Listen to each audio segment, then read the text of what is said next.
I'm Coach Corey Wayne, and this is my video coaching newsletter. And the topic of this newsletter is going to be money and the choices it brings. Well, I've got an email here from a viewer, but before I get into it, obviously I got a quote that I'd like to share with you.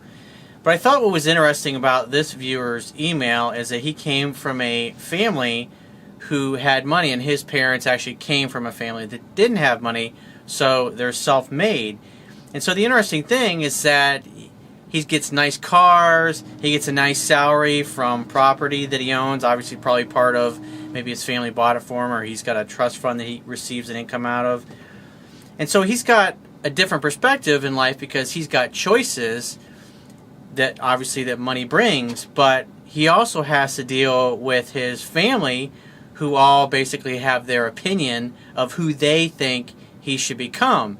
So on one hand, he wants to have love and acceptance from his family, but on the other hand, he wants to be comfortable doing what he wants to do in life with his purpose and his mission, and have his family support him instead of telling him what a fucking stupid idea it is that he's got. So before I get into that quote, I'd like to share, before I get into his email, I'd like to share the quote that I've got for you. Sometimes in life, you have to create companies, peer groups, associations, clubs, relationships, etc., where there was nothing before, when you have a hard time finding people who understand and support you in your own social and family circle. Being a leader and visionary in your own life sometimes requires you to shed your preconceived notions about who you are so you can become what you might be. The quickest way to silence your critics is to accomplish what they say you can't. And I remember this back when I was in my late 20s, and I was married at the time, and I started my own company, a real estate investment company, and I quit a very stable job working for Syntex Rooney, who at the time was part of the largest construction group or company in the world at that time.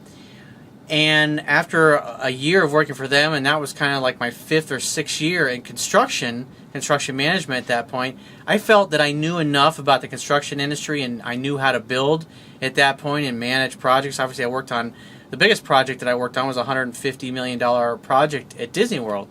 So I got to see small projects of a couple $1,000,000, a couple $100,000, or a couple $100,000, all the way up to a $150 million job. The cool thing about Disney World is they use the best materials in the world. It was a lot of fun being a part of a project like that. But after a year, I felt like I had kind of done it all. I knew what working for somebody else offered me, and so what I really wanted to do was to go out and start buying, fixing, and selling houses. So I bought 2 foreclosure properties, and I quit my job, and I rolled the dice, and I went for it. And my father-in-law at the time told me how nuts I was. You're going to ruin your marriage.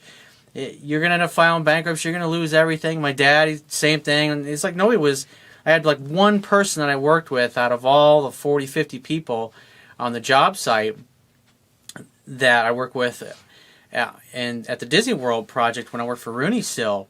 And one guy was encouraging and said, I think it's great, young guy like you, going out and starting your own company, because you can always come back and do this shit. And he was right. And what I liked about it is he had a lot of perspective and a lot of experience, because he had his own company for, I think it was 25 plus years, and just through shit that happened in the construction industry, the market crash, it was like the early 90s when all the S&L crisis hit, he ended up doing a bunch of work that general contractors never got paid on, and therefore he never got paid on. And so he ended up having to go back later in life, when he was basically in his late 50s, to work for somebody else. So it was like his company that he worked his whole life to build was gone. And so he thought it was great, young guy going out and going for work. I mean, because like I said, you can always go back and work for somebody else. So let's get into what he has to say here in his email. He says, "Hey, Coach, I'm a 22-year-old male from Atlanta who recently moved to Boston. To most individuals, it would seem that I have the perfect life. My father is a multimillionaire, and he bought me a BMW Z4 for my 21st birthday. Good for you. I had a lot of friends that I grew up with. I went to a high school with a lot of kids who were a lot wealthier than my parents were, just average middle-class parents. But I made friendships with a lot of friends that came from families with money. And so I also got to meet a lot of their parents and talk to them and figure out what they did for a living and listen to their stories about how they became successful. And what I realized in that at my age was that, because this was, my teenage years, my early 20s, was that I didn't feel like any of these people were any smarter than me.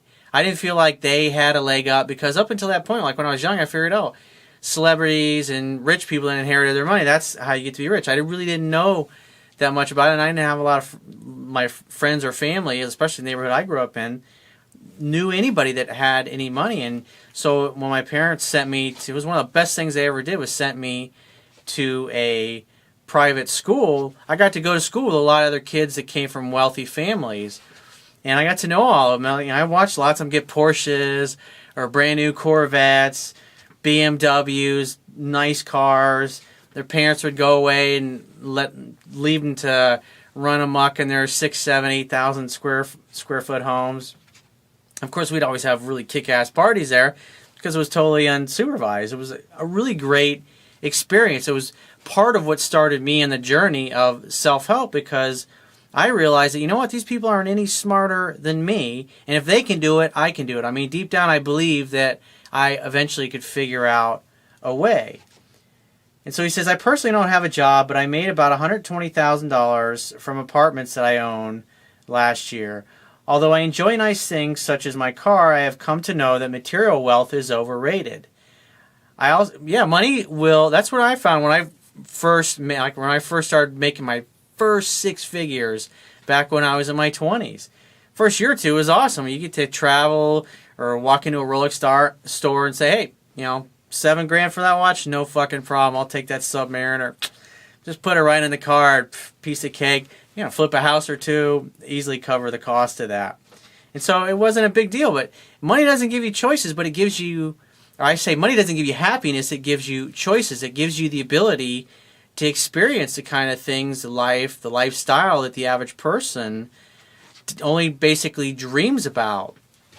I remember just going and staying in a nice 5-star hotel, or being able to eat out for lunch, eat a nice meal, go to eat out and a nice dinner, and just not worry about it. I mean, for a lot of years, like when I first started making money, it's like my refrigerator was pretty much empty, and I ate out all the time. I never ate a meal at home unless I got a pizza or something like that, or had people over at my house and we had food there. But it was cool going on ski vacations and making the kinds of friends that I'd always wanted. And so, like, what I learned is, as I went through my 20s, I had my high school friends, and then as I started getting into my mid-20s and my career started taking off, and then eventually I started my own company, a lot of my friends were still working for other people, and they weren't as ambitious as I. And so as I started growing my own business, I started making new friendships. I started encountering other people that were on my same level of success. And like I was saying in the quote that I said earlier, it's like sometimes you got to create what you want to be a part of. And so the kinds of things that I wanted to do, I really couldn't find a company to work for that created the kind of culture environment that I really thought it should be like. And so I set out to build my own company and attract and hire the kind of people to work for me that I really wanted to work for. And for any time in my life when I've had people work for me in a company, I always hired people that I actually would want to hang out with and socialize outside of the office. Because if you're going to spend most of your time at work during the week, you want to be spending it with people that you actually enjoy hanging out with and doing something that you really have a passion for. And then also the people you hire are committed to the same kinds of things. And as I became, when I was younger, like my perspective on what success was, it changed over the years. And as you start to become successful, it gives you a different perspective on life and choices and what's really important. Because the more money you have, the more choice you have, the more you can just explore the world, to go see other countries, to take in other cultures, to talk to people that grew up in places different from you and find out what their perspective is in life. And so as you become more successful, you start moving in circles with other successful type of people. Just trade shows, meeting other people in the business.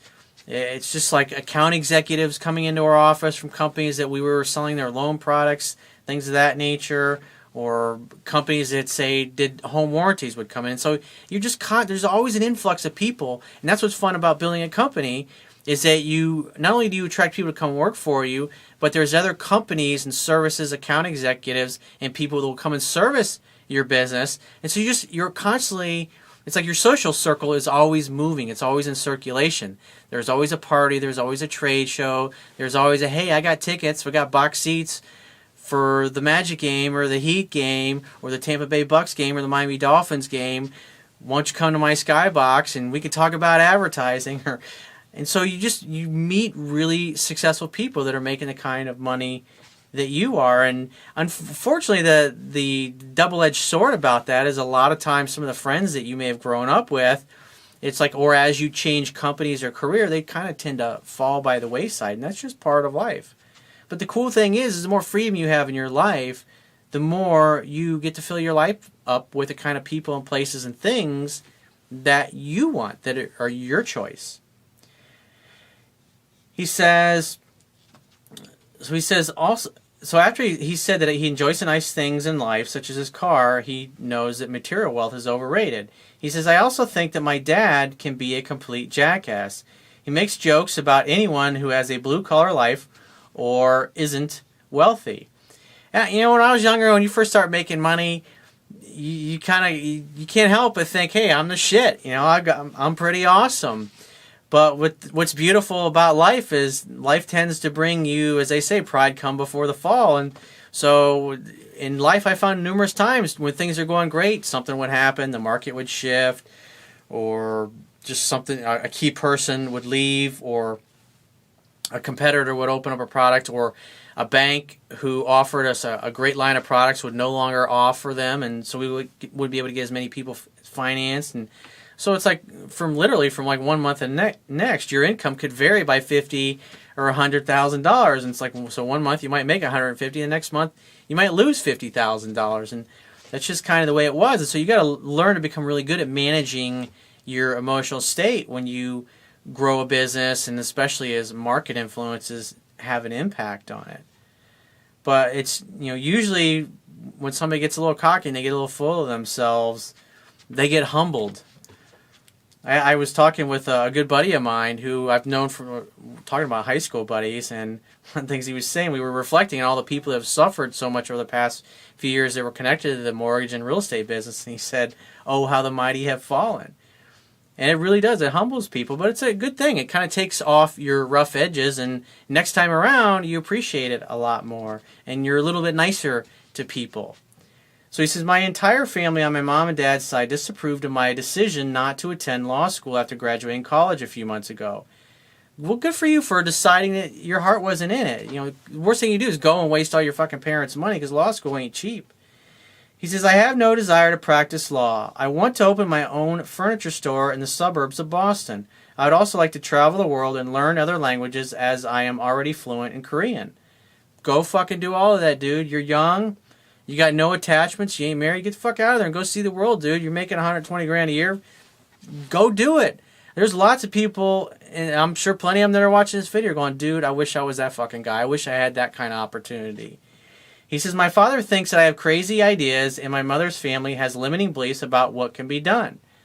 What is your advice on attracting supportive people into life and not becoming resentful of my family's lack of compassion for my passion?